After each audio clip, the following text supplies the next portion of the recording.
Assalamualaikum warahmatullahi wabarakatuh. Perkenalkan, nama saya adalah Fiatin Dragasti dari Prodi Sistem Informasi kelas B semester 8.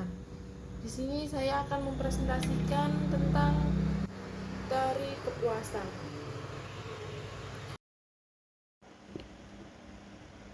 Teori kepuasan.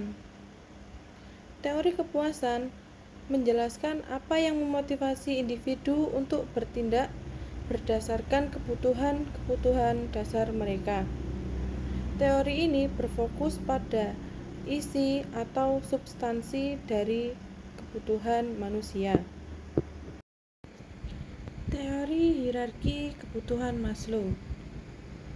Konsep Maslow, Hierarchy of Needs, adalah Abraham Maslow menyusun kebutuhan manusia dalam bentuk hierarki yang terdiri dari 5 tingkat yang harus dipenuhi secara berurutan. Tingkat kebutuhan. 1. Kebutuhan fisiologis seperti makanan, air, tempat tinggal. Kedua, kebutuhan keamanan, perlindungan, stabilitas. Ketiga, kebutuhan sosial, pertemanan atau cinta. Keempat, kebutuhan penghargaan untuk diri atau pengakuan. Kelima, kebutuhan aktualisasi diri atau potensi diri. Contoh, seseorang yang belum memenuhi kebutuhan fisiologinya akan fokus pada kebutuhan dasar seperti makan dan tempat tinggal sebelum mengejar kebutuhan yang lebih tinggi. Teori X dan Y. Teori X, seorang manajer yang selalu mengawasi pekerjaan bawahannya. Teori Y, manajer yang memberi kebebasan kepada tim untuk mengambil keputusan dan bertanggung jawab atas pekerjaan mereka. Teori IRG.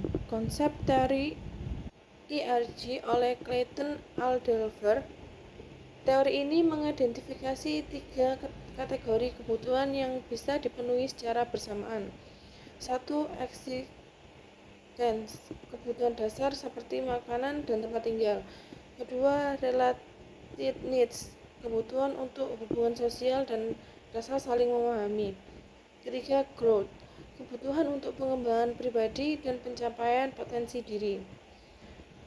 Penjelasan teori IRG menyarankan bahwa individu dapat memenuhi ketiga kategori ini bersamaan, tidak selalu berurutan seperti teori Maslow. Teori kebutuhan Max Leland. Konsep Max Leland Theory of Needs. David Max Leland menyatakan bahwa ada 3 kebutuhan utama yang memotivasi individu. 1. Pencapaian atau achievement, dorongan untuk mencapai tujuan dan keberhasilan. Kedua, afiliasi atau affiliation, keinginan untuk berhubungan dan diterima oleh orang lain. Ketiga, kekuasaan atau power, keinginan untuk mengendalikan dan mengaruhi orang lain. Contoh, seorang manajer dengan kebutuhan afiliasi mungkin lebih fokus pada membangun hubungan yang baik dengan tim. Sementara seorang manajer dengan kebutuhan kekuasaan mungkin lebih fokus pada mengambil keputusan yang mempengaruhi banyak orang. Teori motivasi Higgins. Konsep teori 2 faktor oleh Frederick Herbert. Faktor kebersihan seperti gaji, kondisi kerja, hubungan dengan rekan kerja. Jika tidak dipenuhi, bisa menyebabkan ketidakpuasan. Kedua, faktor motivasi seperti prestasi, pengakuan, kesempatan berkembang. Jika dipenuhi, dapat meningkatkan kepuasan dan motivasi.